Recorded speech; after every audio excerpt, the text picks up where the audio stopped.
how many Garmin watch models have there been? And the reason I'm asking that is because there are so many, right? So many. Still so many. Theirs is less reliable. Even less reliable. I've got an analogy for you. I've thought about this, right? Okay. It'll be like an analogy, don't we? Well, we're not very good at them, but we try them. It was that thick. It sat on your arm, and it was about that wide. I actually did a poll of all of our viewers. Good. Say what they wear. Yeah, I quickly try and get them away from it. Hold that thought. Because don't forget, like falling off a bike, people think, oh, it's only falling off a bike. It's like falling off a table. Like, when was the last time you just sat on a table and just rolled off? Do you want to hear a really cool stat? Go on. It's a live podcast. Were you cheating on me? Yes. Dan, welcome back to what is going to be episode 9. 9. Oh, We've done 10, but this is 9. I'm not going to say that again, but we did that two-parter. So we did, yeah. But episode 9, this one's going to be all about the wearable a coach thinks that you should wear. Pro coach being you, so no pressure today. Me. But I've not seen you since your World Championships, mate. No, this is the first. It feels, just to some context for everyone, we haven't seen each other for 2 weeks. It's quite a long time, actually, isn't it? It's been a bit of separation anxiety for me, if I'm honest, Yeah, but because we did 2 episodes in one, so... Yeah. That's the Hollywood for you, isn't Do you know it? What it is? Showbiz.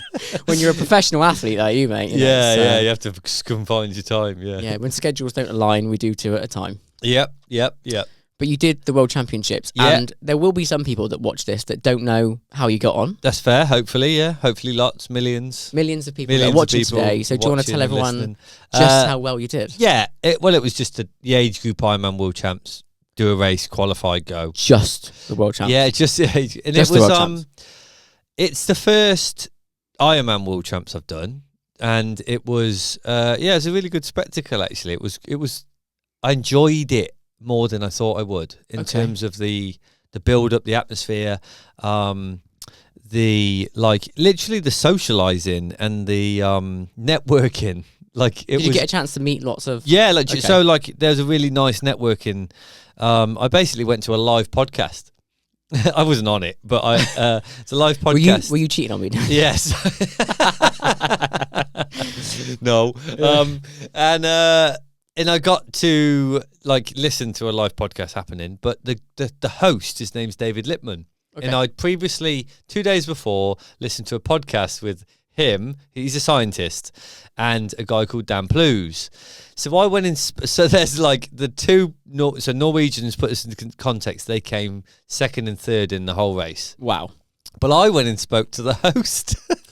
So there's everyone queuing up for photos, and I went and spoke to David, and I shook his hand, and I was like, David, these guys are cool, but I think you're great. The stuff's you're great. I just listened to your recent podcast.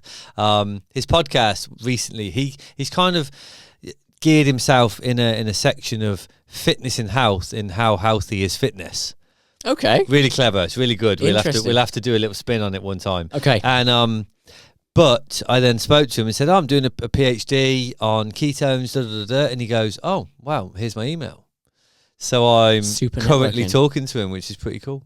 Bit starstruck. Yeah, mate. I was really quite starstruck because I was like, oh, he's legit.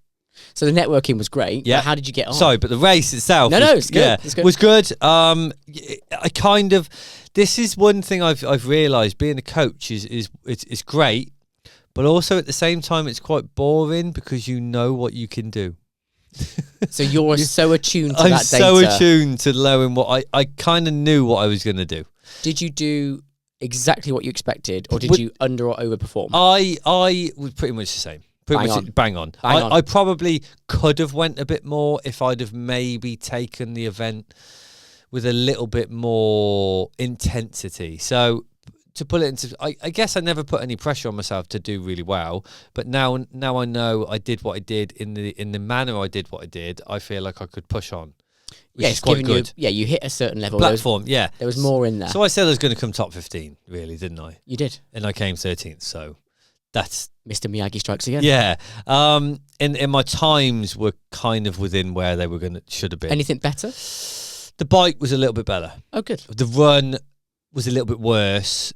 But I put it down to the busyness of the course. The first 2 laps of the marathon, I was really quite on it, and I was just keeping my body cool because it got to about 27 degrees. Okay. So it's quite warm. It might have even been more because it was that when the pros were running, and I've not yet got back or seen the temperature. So maybe 28.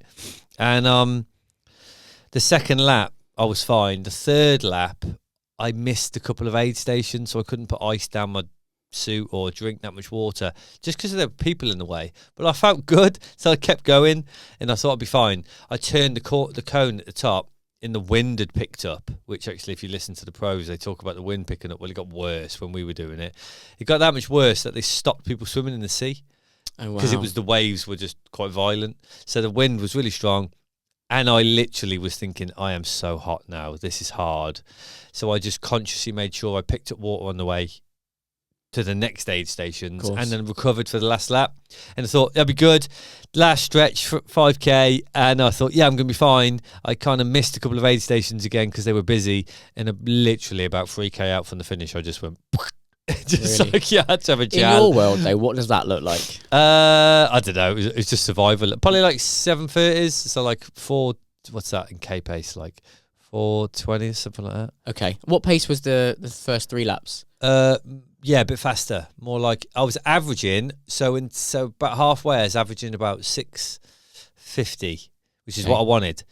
But I think if I'd have been smarter, I'd have kept that average, if not gone a touch quicker. But it went slow. I think I averaged like 7 something in the end, 7:02. I did like the 3:04 marathon. It's not bad, mate. It's all right. It's not. I wanted that to be more because that's where I wanted to shine with how well I'd orchestrated my race. Yeah. So I'd have preferred more like a 2:50 something. And I feel like if I'd have got that water, been a little bit smarter, I'd have probably got it. But I allowed myself to get too hot. Yeah. And I rescued it, which I was quite happy about. Yeah. Because I knew what had gone wrong. But actually, it would have been nicer to it's, you know, when you're in the moment, it's easy to let deviate, especially over 10 hours of racing. Yeah, it's such a long time. Yeah, mate. It's a long time. Yeah, it's a long time. Don't you want to go sub 8 at some point? Well, my next race will be, I want to go around 8 hours, yeah. But it's a lot flatter. It's very different. Can you do 90-minute improvements in a year? Well, this race is very different. Okay. Very different. It's not apples and apples. It's flat. No, it's not. It's not apples to apples. No, it's like course dependent. Yeah. That would do my head in a little bit. I know it's the same with running, just generally, but yeah, I know what you mean. Not like, so wildly different. Like, yeah, it's like a 10K will only deviate with a couple of minutes. Well, I don't know. Might have like 40-50 elevation difference. Yeah, or something, maybe. You're right. It's so limited variation, isn't it? Yes. Whereas an Ironman event, it literally changes from race to race. Yeah, whichever continent. To put it into perspective, though, that time that I did would have pretty much won. So Nice do an Ironman in the summer. Just an Ironman race that's like a race you would use to qualify for a World Championships. It would have pretty much won that race. Really? Yeah, but that's how good the quality was at the World Champs, which is understandable because it's the World Champs. But you would win the normal race with the time I did. But I came 13th, right? Yeah, 13th for my age group. Yeah. What? Okay, yeah. So top 5% of the whole race. So it's like 2,700 people. There are people clapping that are listening now, Dan. Yeah, really it's right. Okay, it was like 112th overall, out of everybody doing it. Do you know how many participants there are in the World Championship? 2,700 there were. How amazing. So yeah, that was good. That is probably more impressive than the age group result, really. I think so. To come in the top 4 or 5% or whatever that is. It's pretty good. Yeah. Younger, older. Yeah. It was good. It was a good day. It was good. It was a good experience. Set you up for next year now. Yeah, but like I've been gearing up to it now, and it's obviously not just interviewing me for the podcast, but like I was gearing up for it for like almost a year because I qualified last October. It's quite nice to have it off my mind. Yeah, it's a lot of pressure. It's just a lot of thought process, isn't it? And when you have life going on, you know, everyone who listens to this, I mean, there might be pro athletes where they only talk about sport and think about sport, but when you've got life in bills, in having a child, in this last 12 months, it's nice not to focus just on, PhD, etc. Like these things do get in the way when it's nice. I think if I did a World Championships again, I would qualify the same year and go, this is my year to qualify race. It's easier to keep the fitness up and then... Probably, yeah. It's not so much of a time drag. Yeah, it's a drag, and you can almost take the momentum with you. I agree with that. Because it's almost hard to manifest that excitement for something that is so far away. So far away. Yeah. Almost a year or so, yeah. Like the Olympics must be quite hard. A 4-year cycle must be impossible for people to train for. That's why we've got all the bits in between, like diamond leagues and stuff, I guess. Yeah, because and you need those little pillars, I guess, to get Yeah. to the Olympics, which is the gold standard, I guess, isn't Yeah, it? So, yeah. good. Well, I had a very good experience myself. Yeah, As you Worcester well know. 10K. Worcester 10K. So Worcester 10K. if you're from Worcester, it's kind of the biggest deal in Worcester. If you're outside of Worcester, you probably don't know what it is, but Although I do believe the winner of the half Mm. might be from Bristol. So it's getting Yeah. or was Yeah. it further than that? I think it might have been further. I did watch, and the people that won it looked incredible, because I'd finished the 10, obviously, before the winners of the half had finished. Yeah. I do actually coach the winner of the 10K.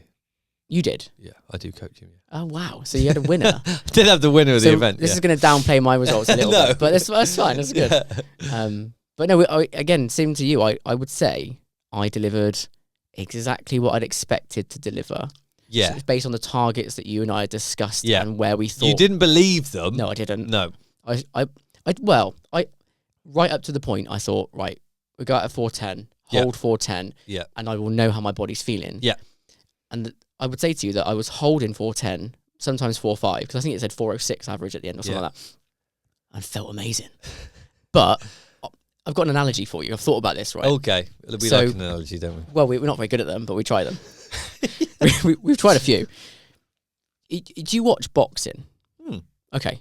Do you, Anthony Joshua, famous... Well, Ricky Hatton, obviously, just... Very sad. Yeah, which is really rest sad. in peace, Ricky. Yeah. But Anthony Joshua, heavyweight, was ferocious, knocking people out, real scary boxer. Yeah, when he first came on the scene. Right, but what happened? Well, he got hit and Ruiz knocked him over, Right. So I got hit, and metaphorically speaking, okay, where you hit that red line, Yeah. blow up and fail. Yeah. And that's happened to me, unfortunately, in a race. Yes. On more than one occasion. Yeah, quite a few times. Yeah. Yeah. So that for me meant that whilst I felt amazing, I know it cannot feel amazing also. Yeah, it's like a flick of a switch. And I'm scared. Yeah. Right? I was almost scared of, like, if I put this hammer down now and we're like 4K in, have I really got 6K? And the only way to really get over that is experience. Yeah, of course it is. But if I had the chance to run the race again this week, for example, I'd go faster. Yes, and I could have done it. Because you're confident. And looking at the heart rate data, I was like, yeah, there was more in there. There was space, There was space for, I mean, I'm not, maybe a minute, maybe more, but there's definitely there. Yeah. 100% was there. Yeah. And but I didn't push it because I was scared of getting knocked out again. Yeah, okay. Literally. Yeah. And that makes must be sense. like, I guess, if you're a boxer, you're scared to open your chin up and go for that jab. Because you've got to throw across, Yeah. your chin's unprotected, Yeah. right? So, or throw a jab, either way. That was it for me. I was like, I'm going to keep my guard up because I'm safely going to deliver. Yeah, The I'm going to target get where I wanted to be, but actually there's more there. The target was 41.40. Yeah. And we came in at 41.30. Yeah. Great. That, I wanted to protect that. We could have gone for sub 40, but then failed and blown up. Do you know what I mean? Yeah, because There was a risk. Yeah, so you'd have had to go at like 6K, but like go. And then there's a chance that at 8K, it could have just went... Ball. And then I know that my holding pace is more like 4.30. That's me struggling then. Yeah. So Yeah. I would have just failed. And I just didn't want to fail, Dan. Yeah, well, it was good though. You didn't fail. You actually wildly succeeded. I finished and I thought, I don't even feel like I've raced. So how many minutes PB was that? 3. 3 minute PB. I know that's but if It's you so big. contextually, I wish I could take 3 minutes. I know. But this is a newbie gain, isn't it? I've never raced a 10K. Yeah, but like the next target really is sub 40. I think that's there. Wow. As in, like, that's definitely Flying there high. for the next race. Yeah, like with some time in a build and I think what helped was the taper. The taper meant I just felt electric. Yeah. Absolutely electric. Yeah, but you had your biggest load of training you've ever done before. It was like, I'm all in on this 10K. We did about 4 weeks of like quite a lot of running. Yeah. You know, that really was your biggest, probably your biggest volume ever in your life. Yeah. And actually you can clearly see that with structure, you can go quicker. I just feel electric. I just feel like I've got a massive aerobic base now, mate. And I just, felt a little bit which is good. But now, like, so what we had a conversation before, and you've just moved back into lifting a few more weights, and the gains you've made aerobically have just completely transferred and allowed you to jump straight back in the gym and then make more gains. But that's recovery. Yeah. It's the recovery, isn't it? It's your body is way more aerobic. You're a week on, you're back in the gym feeling good. And it's because your body is able to move more blood around. Yeah. Simple as that, It's just really. more It's just efficient. more efficient, and it recovers quicker. Yeah, absolutely. So I'm a changed man. Thank you very much. So you've got coach success, athlete success. If you didn't think this was a credible podcast before, guys, Yeah. what else do you need? Like this one, Yeah, what else do you need? That's it. Goodbye, everyone. Yeah, we're not talking about wearables at all today. No, yeah. So to get onto the subject of wearables, Yep, because this go is on. what people want to hear, Yep. I want to know, you're wearing your Garmin today. I am wearing my Garmin today. I did it on purpose a little bit. Well, I noticed that you don't have that I- thing that I have, which is the tan line. Because I wear Yeah, I never wear my Garmins ever. just I for never racing, wear it. right? Just racing, yeah. Okay. Yeah, I actually purposely wore it just for a caveat today. Well, just because I think it was appropriate. We're going to get to this is it, yeah. what you recommend. Yeah. I actually did a poll of all of our viewers Ah, to good. say what they wear. Yeah. So we can kind of base what we talk about today on the people that are interested. Yeah, right? and that's what we want, don't we? Like as much as we want as many people who are listening to this to interact with us all the time, because we've got loads of stuff we can talk about, but actually what everyone else is interested in is just as important. Of course, if it not is more important. So I've got a split basically of the users, the different models of fitness tracker they use. Yep. So across our followers, we have 12.5% use Apple. Okay. Yeah. 12.5% use Aura. Yep. As their main fitness Okay. tracker. 6% use Whoop. Okay. And then 69% use Garmin. Do you know what? I'm really glad it was like a random percentage, because if it wasn't, it probably meant like 4 people that. Oh no, we had Yeah. really loads of votes. Yeah, that's loads and good. loads of Okay, that's cool. It's really interesting how Instagram works, Yeah. because basically people, if it requires a lot of effort, people don't bother. Yes. If I make it a very simple poll, Yeah. If it's what do you wear? easy peasy. Yeah, as in out of these, Yeah. people go bang, Yeah. bang, bang. But Course it is. if we ask you all what you wear, you don't reply because it's too much like Garmin. We've learned how you guys work. Yeah, we're trying. We're trying. How do you think that compares to the global market share? I've got the stats on Apple and Garmin. I would say Apple is way bigger than that overall, because the people quite a lot of people I coach come to me with an Apple, not just like a green Apple, but like an actual watch, Yeah. and I quickly try and get them away from it. Hold that thought.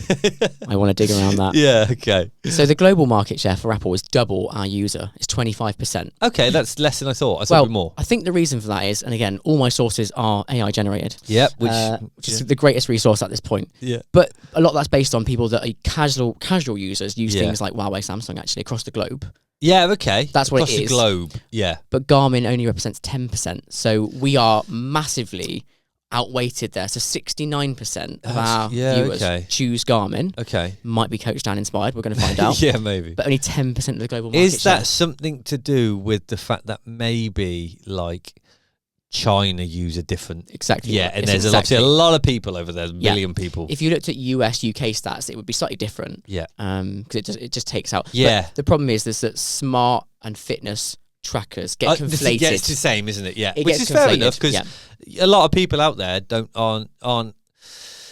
aren't into fitness as much as we are, and prepared to pay as much money as we do for Garmin's, maybe as well. Yeah, your enthusiasm level for fitness dictates how much you spend on Definitely, your course. yeah, It does. yeah. And actually, I don't. This might be different for you, but I literally, it must be different. Same for you, actually. There's nothing about this Garmin that I use which is smart. No, I don't use anything like pay for things, text no. messaging. But you say this, and actually, our enthusiasm is even bigger because we have 2 wearables. We're just ridiculous is the answer. Yeah, exactly. Yeah. So we'll get to that. I mean, so the premise really of having this episode was based on, I know lots of your athletes and people that view this podcast and listen are curious about, as a coach, what would you wear? I suppose if I give you a bit of a backstory for me, because this might be relevant for people, they can relate to this if they're listening. But the journey I had with fitness tracking wearables was I had no knowledge at the beginning. Yep. So I had started with a Fitbit. Yep, fair. Have you ever used a Fitbit? No, because they came in after my. You would have been well established. I've got some. My stories are better. Okay, well, I'll whistle stop mine and we'll get to yours. But just for context then, so I started at Fitbit. The point of that is because it was cheap. It would track my heart rate. I didn't know an awful lot about heart rate at that point, but I knew that I needed that data. Yeah. But the fundamental thing was that it was GPS. So what, did it count your steps or the distance? Yeah, it did GPS. Yeah. So it would do GPS for a 5K. Okay, and it would get the whole thing. Yeah. Okay. Well, that's where Oh, okay. So the challenge with Fitbit is the GPS quality, right? Because I genuinely bought the first one. It was locked down. It was in CEX. It was 30 quid, right? Yeah, okay. So what wouldn't was have I been that long expecting? That's how long I've been even thinking about fitness, mate.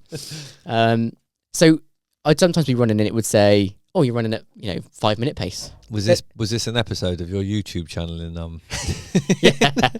Everyone, Brad actually does have a YouTube channel on. It's a no longer updated YouTube channel. It's a hidden YouTube channel. If you'd like to see me eat 10,000 calories in a day, tune in. Brad did fancy himself as a bit of an influencer at one point. Just liked eating food. Yeah, that's fair. And wanted to record it. Absolutely. So what I would find is that the GPS was the biggest pain for me. Okay. So it would say 5-minute pace. Then all of a sudden I'm doing 8:30. Got you, inaccuracy. And then I'm 3:30. I'm thinking, well, I'm definitely not doing that. Okay. So I moved to Apple. Yeah. That was based on integration with the phone. Yeah. Pain point there was battery. Yeah. And actually it's not super accurate. It was good. Don't get me wrong, it was good. Yeah. But battery was killer. Yeah. Battery was absolute killer. Every night. Gotta go on the stand. You couldn't even wait for 24 hours. Okay. Dead. You wouldn't get a sleep score. That doesn't exist. It's not a thing. Yeah. Can't wait to How can bed. you get a sleep score when you got to charge it? Do you know what I mean? Yeah. And then so I ended up with Garmin. Yeah. What made you get Garmin? Well, there's a lie. I actually went to Garmin, Apple Garmin. Okay. I went to Garmin. Back then, my priorities were different, Dan. So my priorities were tracking steps, tracking calorie burn, so TDEE. Yeah. And then making choices about food so that I could maintain a calorie deficit. Yeah, okay. Garmin's rubbish at that. It's not. It's the calories are rubbish. They are wild. They're just rubbish. They're just like all over the place. So I'd really built up quite a good knowledge of my energy expenditure from losing weight, and Apple for me is very close. Yeah. Okay. But Garmin, if you track your calories on Garmin, you are under eating. Just don't do it. Really? Massively. Oh, so they don't burn. I thought it was a big calorie burn. No. Oh, so it's under calories. Massively. Okay. Yeah, so I would you never eat. 20%, I would say. Don't eat. If you want to starve yourself, just use a Garmin. Don't use Garmin to track anything about calorie input and output. Okay. Definitely not. So back to Garmin because my priorities are different. Yeah. Weight loss is not a priority. It's more about fitness and health. Yeah. So I noticed you use a Garmin as well. I do use a Garmin. What's your journey been like? Yeah. Well, mine's just deeper than yours in terms of how long. So I had like... You're just a better person than me. No, more like I had one of the first. Also, more experience. This one of the first. So you've got like the dial-up internet version of This is tiny. What is that? What model is that? I don't know. It's a 4955. That's a good one. It's a good. Yeah, it's actually one I bought for my girlfriend that she never uses. So I just use it now. I got an older one. So mine was about the size of this. How big is this? Huge. Is that thick? It was that thick. It sat on your arm, and it was about that wide. That's connected to a satellite. Literally, like it was like, I don't know. It was like some kind of it was huge thing because obviously back then it was hard. GPS and the Garmin was hard to figure out. I guess I don't know. It was a big. What chunky, year are we talking? It's over 10 years ago. Okay. Over 10 years ago. Yeah. It was orange. Basically, it was whoa, this is big. You can get speed, distance, time. What did you do before? Just have like markers on the road or something? You just do time. Time to a distance, like on a track or something? Or? Yeah, well, no, you just do time. You just go to time a lot of the time. But how do you know how 45 far? minutes because you just know a route that was a certain distance. That's what I mean. Yes, you have a pre-planned. To be fair, I had that from kind of the start. Or if I didn't have that, I'd be with people who knew. So like I'd go. I guess there was do you know what? There's probably way more of an ownership on or an emphasis, on running clubs because you'd run with people who knew it was a 6-mile run. Okay. You go with a cycling club who knew it was a 50-mile ride. Yeah. So people didn't experience routes as much because now you can literally go on your Garmin and have a route and you can follow the route. Yeah. A local 10K that you've never done, you just click on it and it could take you anywhere. Yeah. But back then, you didn't go down a road because you didn't know how far it went. And you couldn't do that because it could end up too far.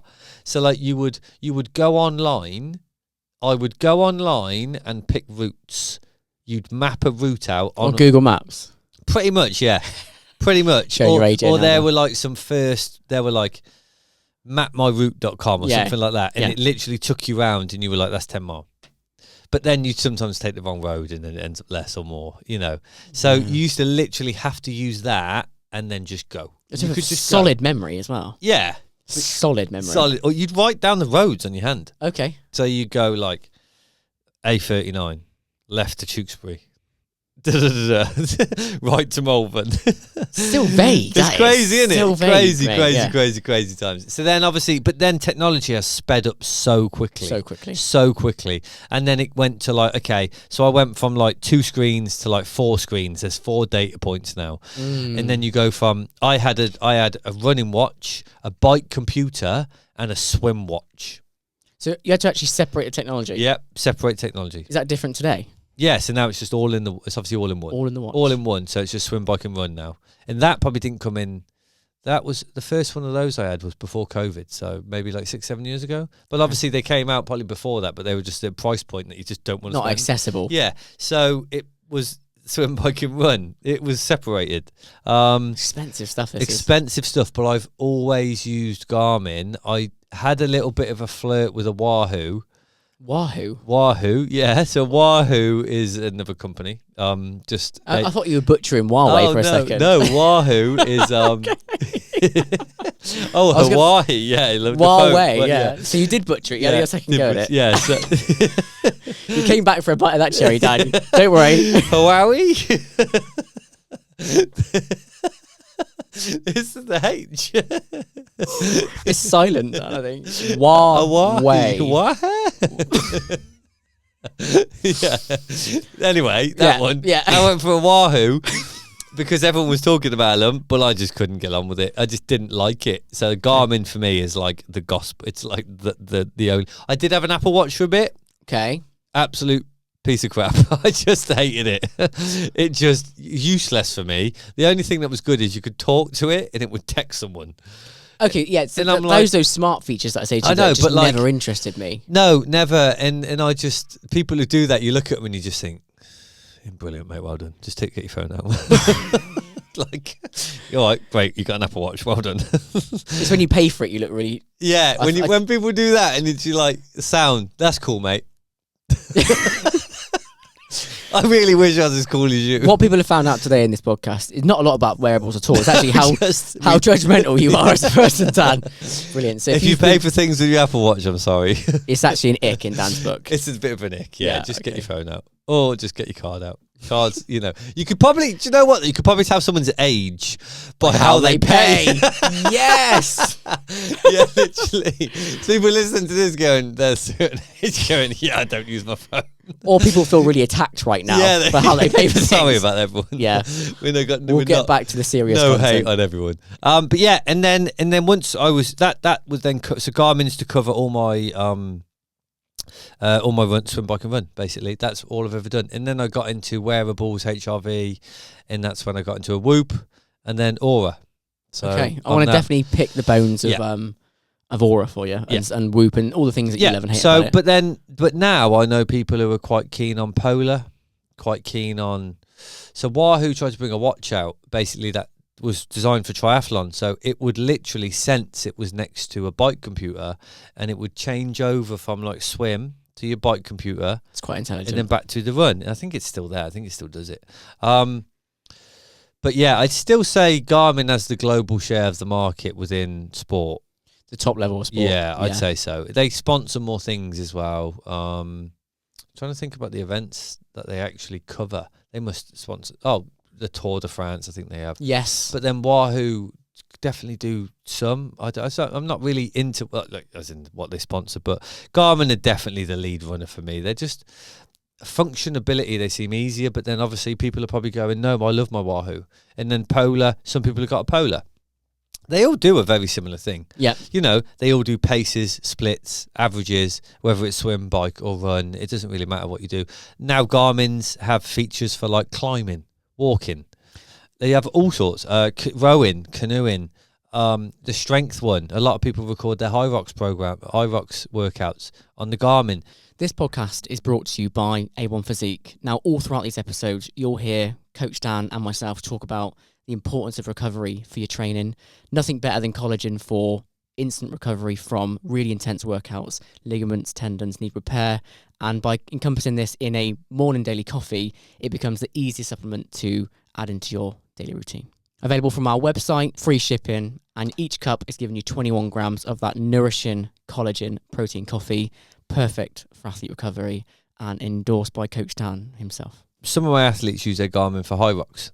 Now, it doesn't record their movements, but it records their heart rate through the session. So effort. Effort, effectively. Yeah. And that's, for me, going to give a TSS score, which is the software that I use, and then it allows me to actually understand, well, quite a lot of things, the load, and also TSS is quite closely linked to calorie burn. Like one TSS is almost 1 calorie burn. So you can actually measure the calories you burn through the effort you've put in, which is kind of a great thing that Training Peaks does. And then that then syncs to other apps like MyFitnessPal, which isn't a wearable, but things linked to that wearable. It's in the same arena. Yeah, to digest the information, for then people to analyze that and then use it to track calories. But that's where then heart rate wearables come into it, which is, I would say, just as important as a watch. Why do you think heart rate wearables exist? Because this is I think I know some of the answers to this, but I'm asking for everyone's benefit, really. There's an optical sensor on here. There is, yeah. A couple of the people that said they use Garmin's said they also use a Chorus armband. Yes. Which is also an optical sensor. Yes. And one of the questions I was asked in this week's Q&A was basically, why? If the wrist-based optical sensor isn't that accurate, why would the Chorus armband be better? Yeah, that's a really good question. I think I know the answer. Okay, I believe it's because if you think about Chorus as a company and the technology they use, it's going to be a better one because it's only doing that. It isn't doing anything else. And also it could just be based on I guess it's based on where you're wearing it. Your wrist isn't probably the greatest pulse. That's exactly it. Yeah. So I used to use the chest strap, which is the most accurate. Gold standard, right? Gold standard. Chest strap is a gold standard. No matter what you want, we'll make that. I think that's the point you need to make, is you have to wear a chest strap if you want 100% accuracy. Correct. It's also fairly impractical if you're a terribly uncomfortable, sweaty runner. Yeah. My biggest challenge was that it would slip down. Yeah. It'd be around my belly button, really, after a long run. So pointless, really. Yeah. So the Chorus was the next option. Yeah. I'm somebody who does quite a lot of research. So my understanding, Dan, is basically exactly what you just said. Yeah. So the reason the optical sensor on the wrist may be inaccurate is the volume of blood flow and the movement, the vigorarity of the movement in your arm. Yeah. Whereas your bicep doesn't move with any same vigor. No. The temperature change isn't as rapid, and the blood flow is much larger. So that basically the data sources are much more reliable. Yeah. That's the answer. Perfect. So clearly you're going to get beat at inaccuracy 1 to 2 is the estimate, beats per minute. Not as good as the heart rate chest strap, but way more practical. Way more practical. It's like, I always recommend the arm one because it's like that really good balance. I've got a pretty dodgy arm tan though now. Pretty dodgy armband tan. You get two. You just like a tattoo. Like I've been wearing armbands in the swimming pool or something. Yeah. But I would say, like you said, it's the most practical and within the most, it's reasonably accurate. Yeah, the accuracy is good. But then I'll caveat from that to then wearables, Whoop, fitness wearables. Yeah. We call it a fitness wearable? Well, I guess the Whoop and the Aura are health wearables. Health wearables, yeah. Health wearables. Whoop use this optical sensor. Same, yeah. Yeah, but theirs is less reliable. Even less reliable. So like the calorie burn on Whoop is massive. Like because it's overestimating. Because you'll be running and it will tell you that your heart rate's so high. Yeah. And it's like, well, it's not quite that high. I'm sorry, Whoop. Sometimes it just picks up the rhythm. So you might move your arms, I don't know, however many beats per minute, and that's what it's picking up on, is the rhythm. So you hating on Whoop a little bit? For their heart rate, yeah. I mean, the data's good. You say you used one? I used one for a long time. Okay. You had actually a good stint of experience. 3 years, I think, I had a Whoop. Whoa. Yeah, quite a long time. I won the first time, like when it came out, pretty much had a Whoop. Really, always been really interested in health because it's wearables. recovery and strain. It's sort of, because a Garmin isn't very good for that. The body battery reliability is rubbish. What do you think causes that? I don't know. I imagine it will be the fact that if blood flow is never that strong, you can never get an accurate reading ever. Did you wear just the Whoop then, or did you have both? What, Whoop and Garmin? Like compare them? Yeah, at times I literally looked like I was like a superhero because you got so much going on, like I don't know, like Iron Man or something. Like literally, and that's what got me away from it in the end when Aura became even stronger as a company, because they've always existed, but it's just been expensive. Okay. And it is quite expensive, but For what it is. Because Whoop don't want that payment on the line. They just do a monthly payment, don't they? Or annual or something. Yeah. Well, so I found their information was good. The way they break it down was good. What they're covering is good. The HRV, but I don't believe the HRV is that accurate on it. Okay. Yeah. But then, is the HRV accurate on anything? Like the Garmin body battery is great, but you should only ever use these things as a focus for yourself. So it's like, let's just say your Garmin, and so let's say you wear both, and they're both different. Don't just choose one. Monitor. It's tracking trends. It's all about the trends. Yeah. So interestingly, I've been using the Aura. Yeah. Because obviously Coach Dan was hating on the Whoop a little bit. Yeah. And so I went Aura. And I compare the data to the Garmin. So they're different in the actual number, but the trend is exactly the same. Which is good, isn't it? So the resting heart rate might be a beat different. Yeah. The HRV is quite big, but the trend is the same. Yeah. So it's quite a wild difference in HRV. But yeah, generally speaking, the trend is solid and Which reliable. is good. But obviously you get a lot more with your Aura in terms of how, like, it tells you your Do you want to hear a really cool stat? Go on. Really cool stat. Does yours give you a cardiovascular age? Yeah. What's yours? I don't know. I'd have to have a look, actually. So mine, you've got to wear it for a little bit. Do you remember the first time we spoke? I'd only just got the ring. Yeah. So I've had the ring for a little while, Dan. Okay. It popped up when I was at work and it went, your cardiovascular age is 10 years younger. 10. Oh, yeah. It's on the, yeah, mine's 12. Oh. Wait. That still makes me younger than you, right? Yeah, of course. Mine was younger. Yeah, because I'm older. Yeah. I haven't checked since Sunday. I hope it would have come down a little bit.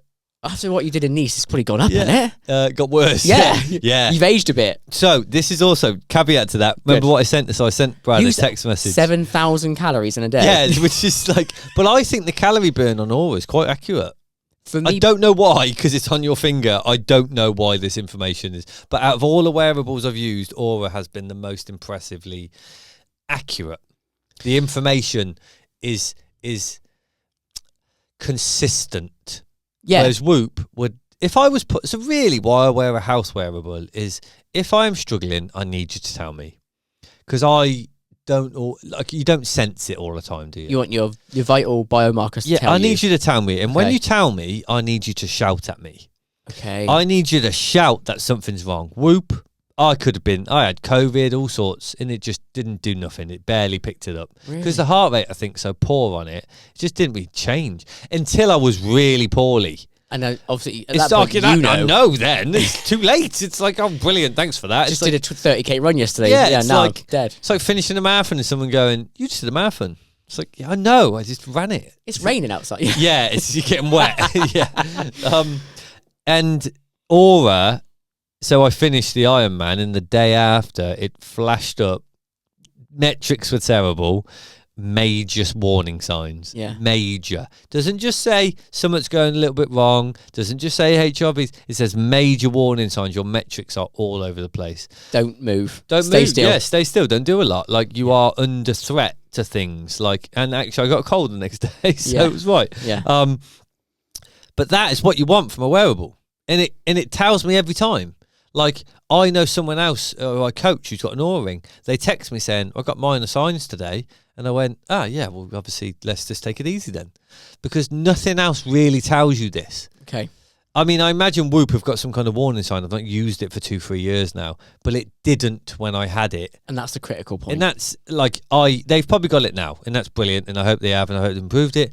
But for me, Aura, it's a bit of a money burner at the start. 350 the investment. Yeah. And then it's a few quid a month. But it is.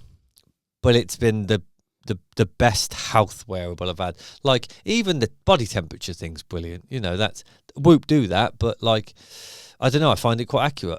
You're like, well, why isn't body temperature higher, lower, etc.? That's really good. The HRVs pretty bang on. Yeah, good. Okay. Yeah. I trust that you trust it. I mean, jury's out for me on calories. Gut instinct is a bit high.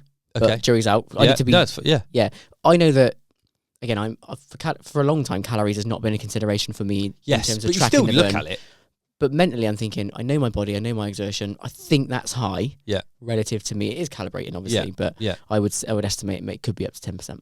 Yeah, 10% high. What have you Possibly. found the most accurate then? Apple, Okay. interestingly. Yeah, which is really realistic. But I think if you think about those products, Apple puts itself in the market of steps, calories, like that sort of smart. Yeah. And then the Garmin is the more daily person, GPS. Yeah. Isn't it? You know, that person who just wants that little bit more from their life and functionability, be able to pay for stuff, text people. Yep. It's quite a, When I followed the Apple calories, I could manage my calorie deficit easy, like smartly. I could always be 500 under my target, 750. But it's only ever done on heart rate. Yep.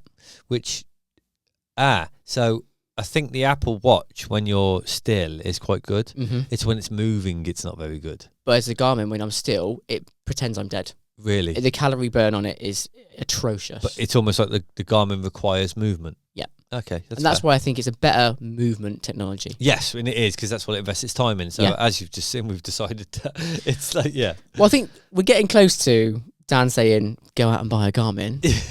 Couple of questions. Depends on what you want, though, isn't it? Well, you know? I've got two questions there. Okay. One question and then one quiz question, I suppose. Yeah. Thinking about it. So when you coach people then, based on what we've said so far today, do you take into account the accuracy of the equipment they use? Yeah.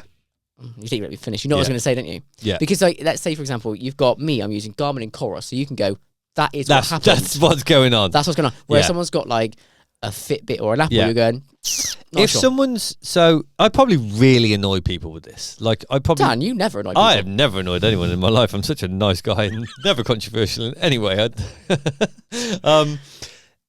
I will ask them, was that heart rate from your watch or your heart rate monitor? Yeah. It's like one of the first questions I ask if it's high, and I know they always wear a heart rate monitor, but sometimes they don't. And then they go, it's just off my watch. I couldn't find my heart rate monitor. And sometimes the watch is saying you got 200 beats from it. You're like, nah. Well, yeah. Nah. I would say largely the watch is around 10 beats different. Higher? Yeah, not always, but Not as a coach. Just 10 beats wrong. Yeah, it's wrong. Yeah, okay. It's normally higher.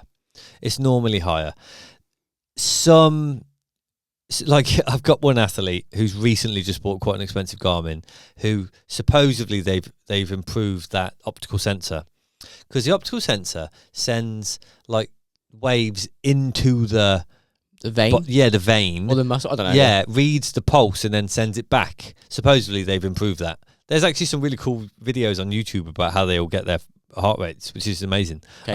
It's really interesting actually, and it was rubbish. Was it really? Yeah, terrible. How would you assess that? It was just 10 beats high. And he was doing tempo stuff, and he was like, mate, this is easy. And I'm like, yeah, your pace is low. So when you're decoupling heart rate to pace, it's really important. Like, especially This is a new Garmin? This was a newer Garmin, yeah. Which one? Oh, I can't remember which one, but it was expensive. They're all expensive. Well, I've got a question for you then. So I've got a couple of quiz questions. Okay. So it's a little segue, because one of them basically is, how many Garmin watch models have there been? And the reason I'm asking that is because there are so many, right? So many. Still so many.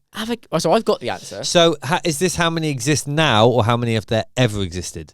So if you imagine, let's say it was iPhone models, there would be 17, right? Yeah, plus fair, the variations. Because So it's that. It's all the Garmin models. How many just from start to finish? Smartwatch, though, not smartwatch. Yeah. Not computers. Not all the bits that go on bikes and stuff. Yeah. Okay. So just wearable watches. Mm-hmm. I think. Oh man, this is hard. It's a weird one, isn't it? Yeah, because there's quite a lot. If you're listening, maybe comment now what you think it is. In your head, get a number. And then stick it on, and we'll see how accurate you are. Yeah. 31. Wow. No. No. No. It's more. No, it's not. Way more. Oh my God. Why? Garmin models. So like, you've got Sapphire, Phoenix, Forerunner, and then Forerunner have got 265, 29, whatever they are, all of them, right? Yeah. 170. Oh my God. Because Garmin hasn't really existed for more than like 20 years. It's why I find it such a minefield. And I imagine there are people listening today that relate. My God. Plus all the bike computers they have. What on earth? That's crazy. So when I came to see, I think you said Garmin, and I was like, which one? Which one? So Dan, which one do you use? Which Garmin? Okay. Truthfully, I use the most simple one. Because don't forget, I've come from a time where it was like, Yeah, pen on the hand. Where it was easy to track things. And I think the one I use is the I don't know, it's Forerunner. I don't know. It was the first triathlon one, or one of the first 435, 425, or something like that. Okay, so that would have been premium at the time. Yes, it was quite expensive at the time. Yeah. But you can still buy it, and it's just dropped down. Okay. Yeah, I'm sure you can still buy it. Positive. Just browse. I think it was a 425, and now they do a 435. They've just made it colour, I think. Yeah. But I use the most basic one because I always feel like if there's more things going on, then effectively there's more problems that can happen. Less battery life as well. And you just got to decide what you're going to use it for. Yep. If you're a runner, buy a running watch. If you're a cyclist, buy a cycling computer. If you're a swimmer, I think you can't buy a swim Garmin anymore. So you be a Garmin. buy a Tri Garmin, but a simple one. Because effectively, the most important thing is that you are doing it. Of course it is. Every time. But people need this data, and you need it as a coach. They do. But then the only data, realistically, essential is speed, or pace, time, and heart rate. So I would spend less money on a Garmin and buy a good heart rate monitor. Okay, so are we saying Coros armband? Or are we saying? Yeah, I'd say Coros armband if you want comfort. I'd say a Polar chest strap if you want accuracy. So what level do you need to be to need the chest strap? So because I only use the Coros now. Do I represent a good contingent of athlete, or have you got that top tier that a lot of people they want that? No, I'd say it's a few beats out, but it's not going to change anyone's life. Do you think then? So again, my theory here is that it's a few beats out every time. Yes, so it's a benchmark. So it's a benchmark. Yes, yeah, absolutely. So if your target's 144, that's still the same relative every day, right? Yeah, absolutely. Now the problem is you could say the same with the watch, but the problem is so far out. Your zones change. Yeah, it's too far, and your zones become unrealistic to the norm, and then you start to believe you're this different or that different. Whereas actually, because you chat GPT, what's a good heart rate for zone 2, and it's. I've never asked it. What does it say? I don't know. It'd probably be like 140 or something. Or below here. It'd probably something like that, isn't it? Oh, yeah, maybe. So then when your heart rate is reading 10 beats high, because your Garmin is 10 beats higher, that means your pace is going to be so much lower. Relative. So actually, you're probably more likely going to be in zone 1. But you're not. You're trying to be in zone 2, so you can run faster. Yeah. And I'm not trying to say you should run faster necessarily. What I'm trying to say is you should be accurate to your heart rate. So that's why it changes. That's why you need the accuracy as a coach. Okay, so Coach Dan's advice: Garmin, keep it simple. Keep it simple. And then a Coros for most, heart rate strap if you absolutely... And the same, cycling, simple cycle computer. Yeah. And then a good heart rate monitor. You said that you've got your girlfriend's Garmin, the 955. Yeah. What's your Garmin? What was it? Yeah, like a 435 or something. That's the one that you used in Nice? No, I use this one. So in Nice, so I didn't track my swim. Wow. Confident guy. Went to feel. Yeah. Bike computer on the bike, and then I had this in my hand for like the run and then pull it on. Mad. So did you have socks? Yeah, I put socks on. No, we talked about socks in the marathon. Yeah. Did you see anyone else not put socks on? Did you see any blood? No, I haven't seen any blood. I haven't got any bad stories for that one, no. Fair enough. No, nothing. What was the worst thing I saw? I saw quite a few people crashed in Nice. There's quite a few people with war wounds on the run. Quite a lot of blood going on. They crashed on the bike and then they were on the run. So it's hard to get. Yeah. You don't want to get, it's the world champs, you don't want to give it. Just get going. Just what it is after that, isn't it? Yeah. You fall off the bike, you just roll and go. Yeah, you just got to kind of try and carry on. But it's hard. Is it bad? To run a marathon is hard when you fell off a bike. As long as it's just a skin graze. I know, but there's a chance you were coming downhill at a certain pace. So you've done your knees or something. You've hurt yourself, elbow, yeah. It hurts. Because don't forget, falling off a bike, people think, it's only falling off a bike. It's like falling off a table. When was the last time you just sat on a table and just rolled off? It's going to hurt. Yeah, of course. And if you do that at 30 mile an hour, it's probably going to hurt more. Smacked my head on the table today. The table? I bent down. I dropped, I was putting an electrolyte in my drink, dropped it, picked it up, bang, table. So. If I sound like I've lost a few brain cells today, that's why. A bit of random. Random. Life. Just proving I'm a human, really. Yeah, definitely. Not an AI bot. Yeah, that's it. There's a couple more questions I had for you about the quiz style. Yep. So they're fun, right? I want to see if you can get anywhere near this. So Okay. we talked about how many Garmin models there are. Yep. You were shit at that. Yeah. Yeah, I was. Yeah. Okay. How many wearables do you think are sold each year? Oh my God, this is a hell of a question, isn't it? Good questions these are. Well, just how many wearables are sold I in had the world? yeah, I had a guess, and In I was the world? off. I was off Oh my days. every year. Wow, probably in the past 12 months with this running boom, it's probably tripled. Yeah. This is probably a year-old data, I would say. Okay, in a year around the world there are 1,200,000, so 1.2 million Rubbish. more. Way more. Oh my God. Yeah, actually, there's quite a lot more people in the world. Well, But we're in a small population. There's not that many people in the world who actually run and those train. Kenyan runners don't bother. They just go by feel. Yeah, don't they? all over. Yeah, they just got one road to run up and down. That's it, yeah. Yeah, I don't know how many. 500 million. Oh my God. I think we need a new business. Yeah, Don't you? No wonder there are The protein coffee's great, but should we do wearables? Yeah, I feel like we might need to. Should we do a wearable protein coffee? We just tip it over your head. Yeah. Um, God, that's crazy. So with that stat in mind, So then, much money. yes. Hold this space. There might be an Coach wearable coming out, which will be a Garmin and Coros combined. Yeah. We'll find some A way pack. of making that. Yeah. Yeah, a pack. What percentage of UK adults have a fitness tracker? Now, again, In the cupboard that they don't What? use. this conflates a little bit with any smartwatch that classifies itself as tracking health data. This is a good one. So in the UK, Yeah. out of how many people? So how many people? What's the population in the UK now? Or if I had to guess, it'd be like 68 million, something like that. Yeah, okay, might be a bit more than that. We'll Google this for next time. Yeah, 70 million. Let's say 70. You're Let's say saying 70 million. Okay. 70 million people live in the UK. Mhm. How many of them have a fitness? What percentage of UK adults, actually? So it's not all of them, because not all of them are adults. But say 50 million. Oh yeah, okay, yeah. So say 50 million. Yeah, well, there's probably more kids. I don't know. A More old percentage. people. Yeah, okay. I'm trying to work out millions. I reckon 23%. 52%.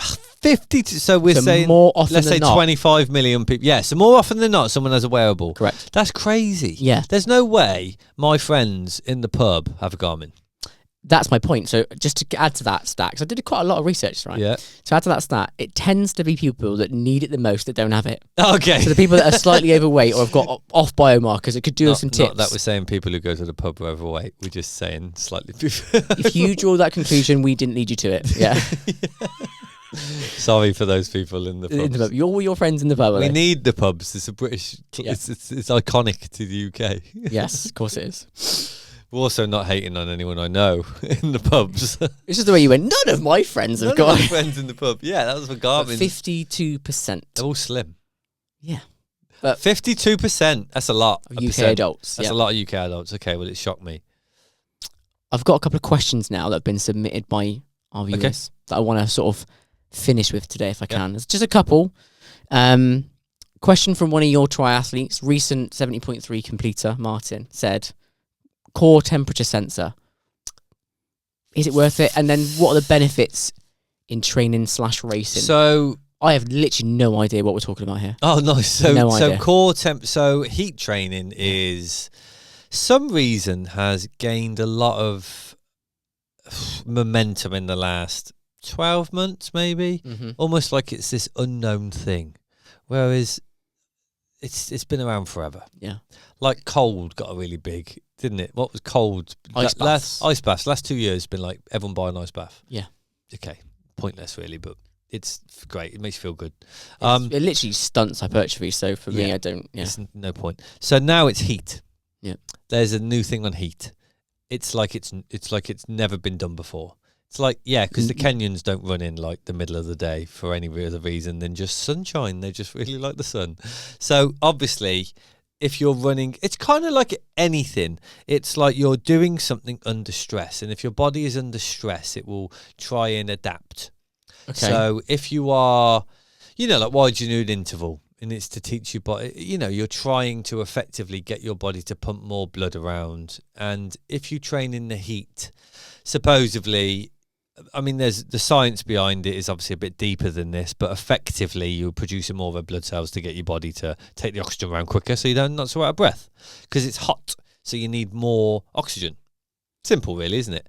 So now people are like, oh my God, this is insane. We could just get hot and then train. So this core temperature sensor then is helping you. Yes. So there is a point, Yeah. like me in the race, at which you cannot sustain it. So it's almost like too much lactate.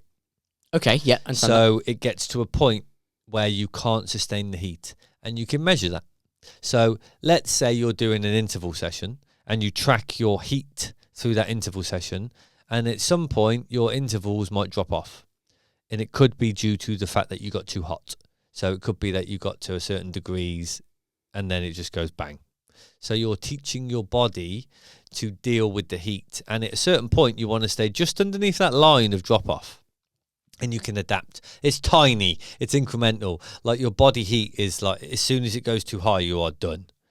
So if it's a degree higher, it's like, whoa, this is hot. I know deviation is bad. Yeah. So effectively, you wear a core sensor to track this, and you need to build this data up to find out where this point is. How do you train it up? How do you get your body to adapt? Just by training heat.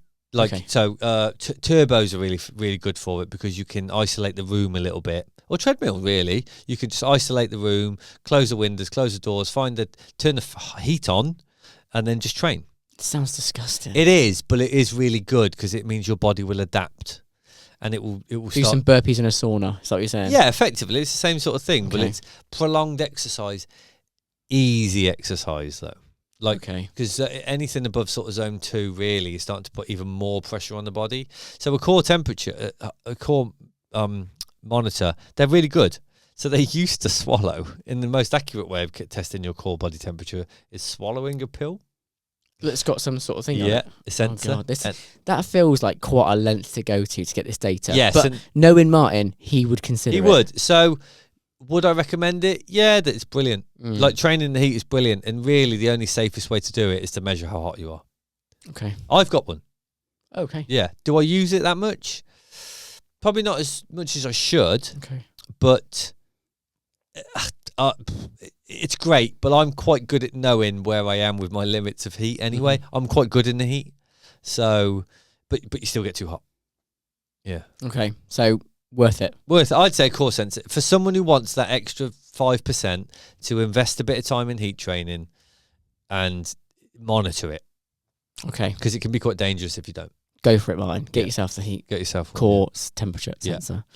My wife asked a question. I think we've answered this to a degree, which is just basically how accurate are Apple Watches for heart rate, but you just say not very. Are they the worst? Or it's good for not moving. As soon as you start moving, it's not very good. I think she gets in her head a little bit about just how high the heart rate goes on that watch. Yeah. It's Apple's. I'm not going to say the numbers on here because she would get mad. My experience with Apple Watches is it's really high. Okay, that's their good. Functionability. She'll feel better about this now. Yeah, so they're not very good at linking to Garmin are really good at linking to outside apps where they get, let's just say Runner. I don't think Runner integrates with Apple very well. Oh, okay. Or it might be fine, but when I set people swim workouts, they don't integrate with the Apple very well. But with Garmin, they work really well. Okay. So it's integrations as well. That's a big thing. That's the big thing. Yeah. I can't let you leave today, Dan, without giving us the coach's inside tip. So you are clearly a Garmin fanboy. We've established that today. Yep. What is that one tip you can give somebody who's going to go and treat themselves to a Garmin today when they configure everything and they're going to go and track their run or whatever it is? What does Coach Dan do on there? What do I want to know? What do you do? What do you do on here? Do you think that people might not know how to do or might not go to do? Okay, I've got a good one. Take control of it. Okay. So don't let the watch dictate to you. So you previously mentioned auto lap. Take it off. Keep the screen simple. What do you want to know?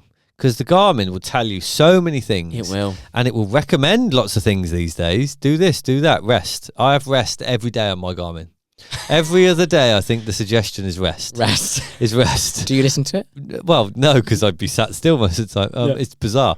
Take ownership of your watch and put on there what you need. Take all the auto stuff off. Auto pause. Auto lap, and you just make it yours. You control it. If you want to lap something, lap it. If you're doing an interval, you can hit lap. Don't let it auto lap it a mile or a K. Yeah, because it can ruin it. It can ruin it. Yeah. So just take ownership of the wearable. It's yours. Make it yours. Personalize it.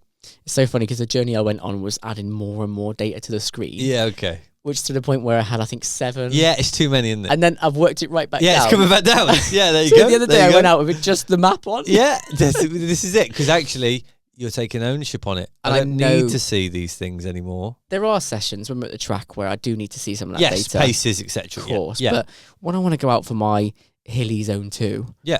I just want to see the map. Yeah. I don't care. Map, and then And where you go you in. can put the heart Yeah. rate on it if you do or want heart to make rate. sure. Yeah, just so you're making sure. Yeah, just Yeah. take ownership of it. Yeah. Yeah, good.